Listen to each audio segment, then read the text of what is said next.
عرض سلام دارم به تمام دوستان موشکاف و اساتید حرفه موشکافی. این چند روزه سیدعلی خیلی زور زد که با گرگم به هوا و گلیاپوچ و این بازی ها یه کاری کنه کار مناظره انتخاباتیش بیخ پیدا نکنه، اما النهایه همین کبریتای بی خطر تایید صلاحیت شده هم زدن به تیپ و تاپ هم دیگه. بفرما نگاه کنی، بفرمایید. من شیوه تخریب رو نمیپسندم و حاضر نیستم رقیبم رو تخریب کنم.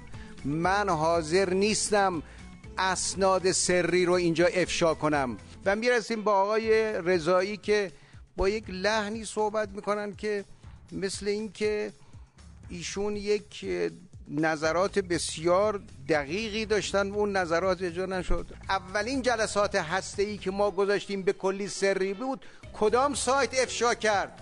کیا بودن در جلسه سران که همه ناراحت شدن؟ نگذارید ما اینجا، حالا خیلی حرفا هست نباید گفته بشه، جای این بحثا نیست. اوه تازه خوب شیخ فریدون شیوه تخریب رو نمیپسنده.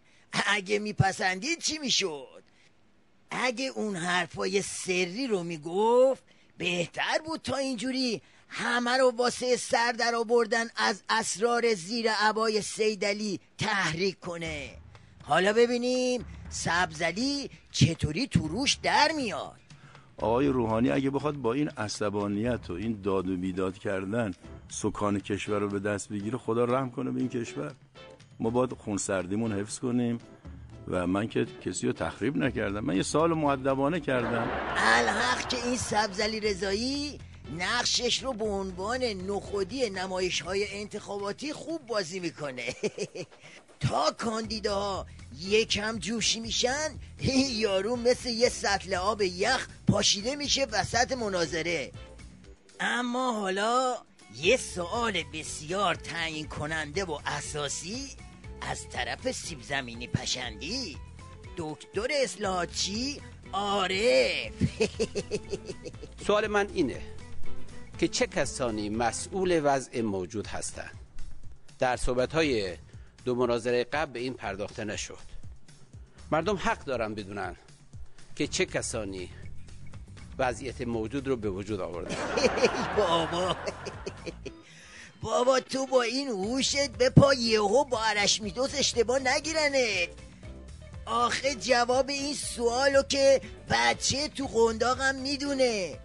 همه حضرات مشنگی که تو این مناظرن اگه یه عکس دست جمعی بندازن، عکس 3:4 سیدعلی رو هم بچسبونن تنگش، بعد بالاشم قیافه امام گور به گورشونو بذارن، حاصلش میشه جواب این سوال. اما این جواب موشکاف بودا. ببینیم عارف چی میگه. بینال بینم. جریان منسوب اصولگرا به صورت یک پارچه و تمام عیار در هر سه قوه حاکمیت داشت. کار من در ارتباط با قوه مجریه مطرح میکنم که تقریبا هر نیروی اصلاح طلب در هر بخشی که بود، حتی در یک بخشداری رو حذف کردن. به نتیجهش وضعیتی شد که ما باش روبرو هستیم. چطور شد؟ بازی با دم اصولگرایی ولایتم بازی؟ الان حداد قاتل میذاره تو کاست. بگی که اومد. حداد یه پارس بکن براش تا بفهمه با کی طرفه. بعد از اینکه آقای خاتمی به ریاست جمهوری رسیدن، دولت رو از آقای هاشمی گرفته بودن، چه پاییز برگریز اصلاحاتی شروع شد در کشور که آمدن گویی جلوی پنجره مملکت رو مثل یک گونی تکاندن، همه رو ریختن بیرون. شما ببینید در خود مجلس اصلاحات با بنده چه کردن. بنده اهل تندروی بودم، اهل افراط تفریط بودم، اهل شعار دادن بودم، به دانشجو لطمه زده بودم، چیکار کرده بودم؟ اون مجلس اصلاحات 5 ماه تمام بنده رو یه لنگه پا دم در مجلس نگه داشت، اعتبارنامه منو تصویب نمی‌کرد. خب این هاست گفت کفاره شرابخوری های بی حساب مخمور در میانه رندان نشستن است. نه مفنگی، بیتو اشتباه خودی. میگه گفت کفاره شراب خوری های بی حساب ناگه طلسم ولایت شکستن است. حالا جلیلی که تورم رگ اصولگراییش از تورم اقتصادی هم بالاتر رفته اینجوری قاط میزنه. چرا در زمان دولت شما هر اعتراض اجتماعی که میشد با بدترین وضع برخورد و بی تدبیری میشد در قضیهش؟ بکنه مثالم بزنیم. بله، در سمیرام چند نفر وقتی که یه اعتراض اجتماعی شد کشته شدن؟ 8 نفر. در ایزه 4 نفر. در فیروزآباد 4 نفر. در سبزوار 1 نفر. اینا با دستور دولت بود. من بحثم اینه تدبیر دیگه. بالاخره اینها استانداری ها، تأمین های استانی ها همه زیر نظر دولته. به به به به بابا، این همه سیدعلی گفت پته اسرار نظامو نریزید رو آب. بعد این موجی اومد به اصلاح طلبا بزنه، آخرش کار به نیروی انتظامی رسید و اجرای فرامین ولایت.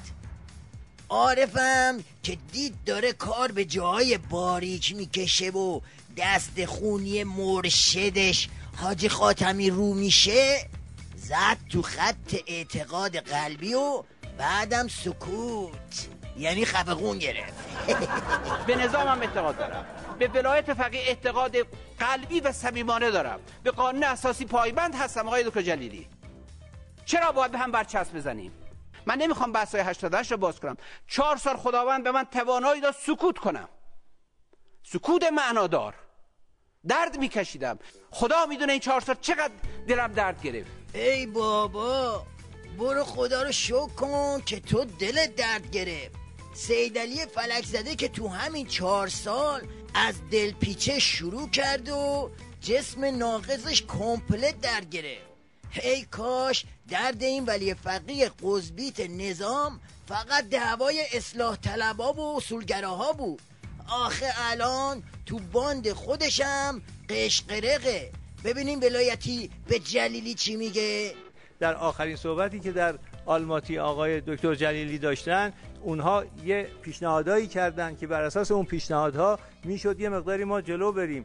در اون پیشنهادها رو ایشون نپذیرفتن، گفتن که شما یعنی طرف مقابل 5+1 اینطور گفتن که شما اگر غنیسازی 20% رو متوقف بکنید و فوردو رو یه مقداری کند بکنید، ما این 3 تا تحریم از شما برمی‌داریم.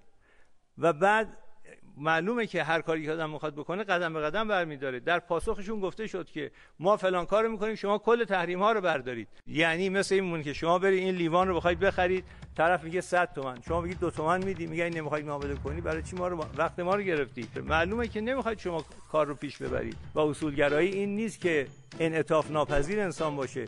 دیپلماسی فقط خشونت نشون دادن و سرسختی نشون دادن نیست، بلکه یک معامله است، یک تعامل. ما باید با همه دنیا، با اونایی که مذاکره می‌کنیم تعامل داشته باشیم. قضیه بده بستونه. نمیشه طرف ما بخوایم هر چی که ما از اونا می‌خوایم اونا به ما بدن و متقابلا حاضر نباشیم کاری بکنیم. این هنر دیپلماسیه. هنر دیپلماسی بیانیه صادر کردن نیست یا بیانیه رو رفتن پشت میز مذاکره خوندن نیست. حتما این کار، این مذاکرات هسته‌ای که در حال حاضر داریم اشکال داره و اگر اینطور نبود ما وضعمون به اینجا نمیرسه. اوه یکی رو باش. اگه انتری نژاد بعد 4 سال واسه عظما دم در آورد، این یکی هنوز نیومده دمش جوونه زده.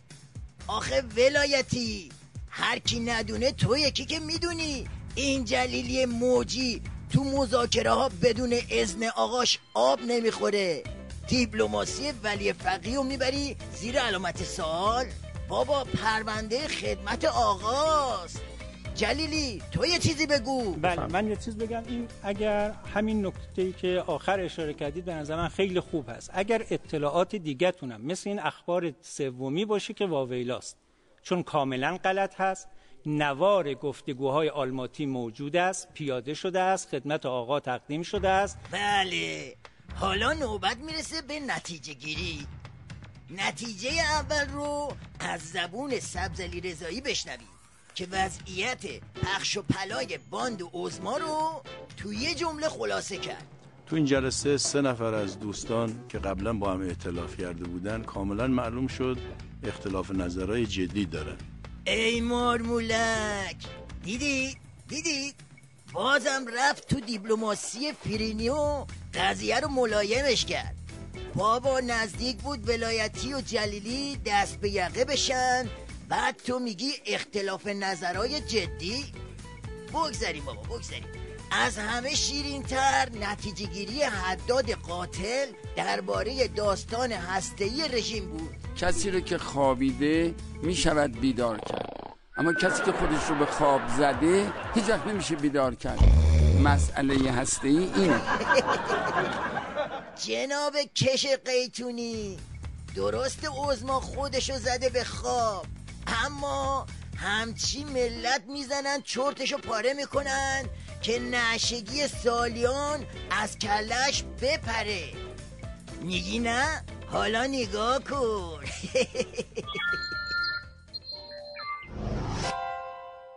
امروز شرایط ما چگونه است؟ موانع ما امروز چیست؟ تهدیدها چی هاست؟ چه کار باید بکنیم؟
موشکار